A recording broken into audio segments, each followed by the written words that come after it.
Assalamualaikum warahmatullahi wabarakatuh. Selamat malam untuk sahabat-sahabat semua.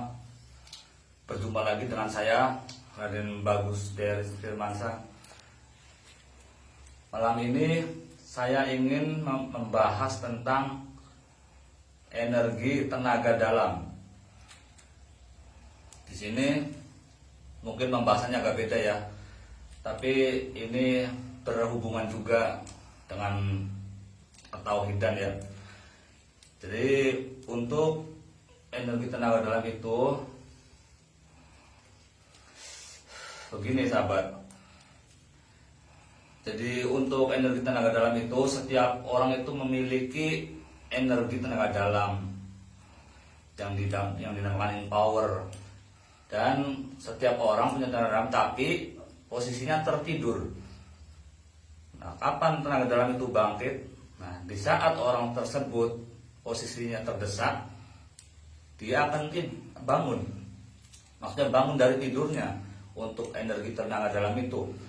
Misal, contoh, sahabat semua sedang sakit kaki, tiba-tiba melewati seekor anjing dan anjing itu mengejar.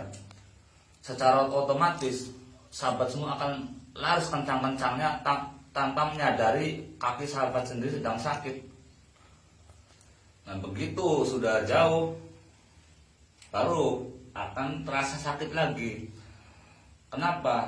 Karena di saat sahabat semua berlari, itu tenaga dalamnya terbangun. Dan ketika sudah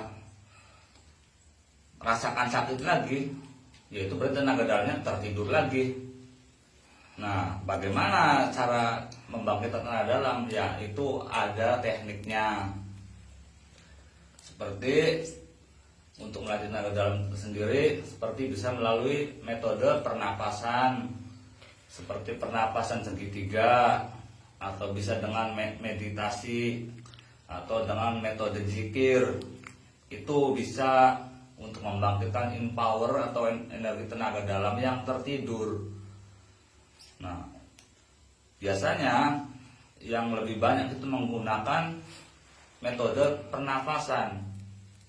Nah, dari hasil olah pernapasan itu, dari olah pernapasan segitiga akan menghasilkan bioenergi. Apa itu bioenergi? Bioenergi itu fungsinya banyak, sahabat. Bisa untuk pengobatan juga, bisa untuk mendeteksi energi gaib, dan masih banyak lagi. Bagaimana? Nah, sebelum kita ke arah energi ke satu, sahabat semua harus paham dengan apa yang namanya kundalini. Memang tidak semua bisa dijelaskan secara mendetail ya, sahabat. Jadi dari energi kundalini itu asalnya dari tulang ekor sampai ubun-ubun. Nah, jalur tulang tengah ini jalur tulang tengah dinamakan jalur kundalini. Jadi kenapa posisi bermeditasi itu badan harus tegak? Karena apa? Untuk membangkitkan kundalini kita. Nah, dari kundalini akan membangkitkan cakra. Jadi cakra syah, cakra jantung, cakra mahkota, cakra anak, dan lain-lain. Apabila seluruh cakra kita sudah aktif, kepekaan kita akan meningkat. Nah, setelah itu barulah kita akan menggunakan metodenya. Seperti apa? Metode itu banyak. Bisa melatih dari energinya, dari energi reiki dan lain-lain. Itu metode dengan metode meditasi. Kalau reiki itu lebih halus energinya, beda dengan olah pernapasan. Kalau dengan membangkitkan tenaga dalam dengan olah pernapasan itu tenaganya lebih kerasa. Kenapa? Karena dari zikir itu merasakan keluar masuknya udara, dan tentu saja dengan teknik-teknik tertentu, sahabat. Jadi tidak asal kita berlatih napas itu belajar dari Google. Itu yang harus kita waspada.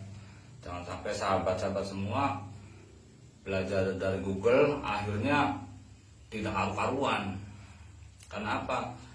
Orang yang belajar tentang ilmu batin, belajar dari Google atau dari YouTube, akhirnya kenapa?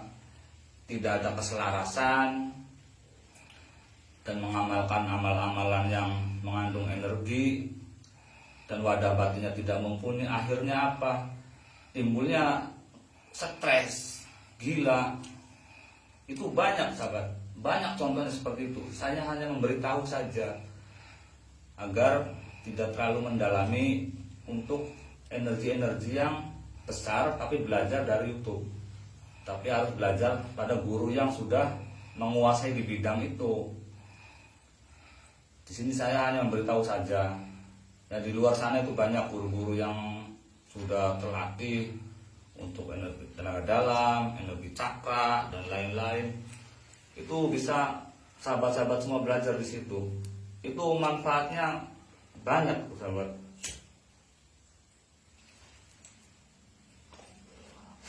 Untuk kesehatan juga bagus, dan banyak metodenya.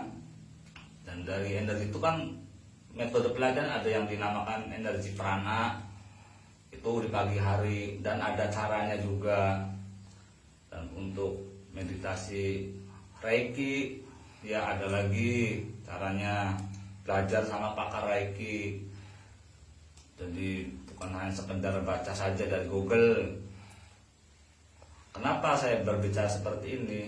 Saya hanya ingin mencerdaskan saja, biar sahabat-sahabat semua paham.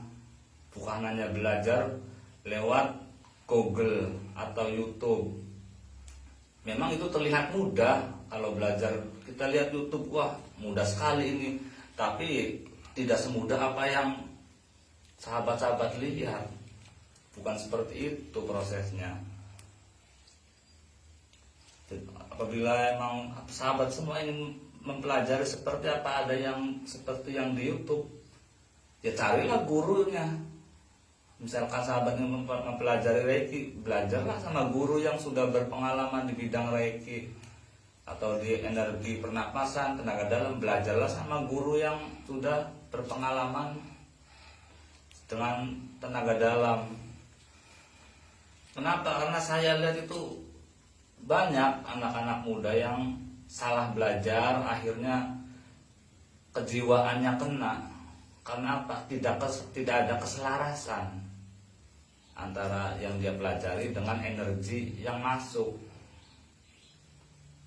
Hanya seperti itu yang saya jelaskan sini, biar tidak salah kaprah untuk sahabat-sahabat semua.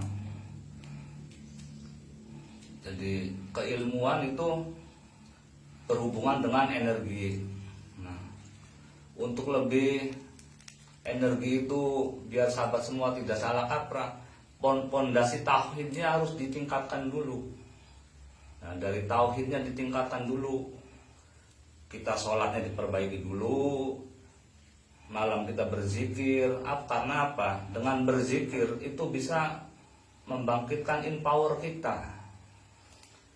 Jadi hubungan kedekatan kita dengan Allah Ta'ala itu akan membangkitkan power kita. Jadi untuk lebih memudahkan dalam hal belajar apapun itu, insya Allah akan lebih dimudahkan dan dijauhkan dari bahaya-bahaya seperti tadi.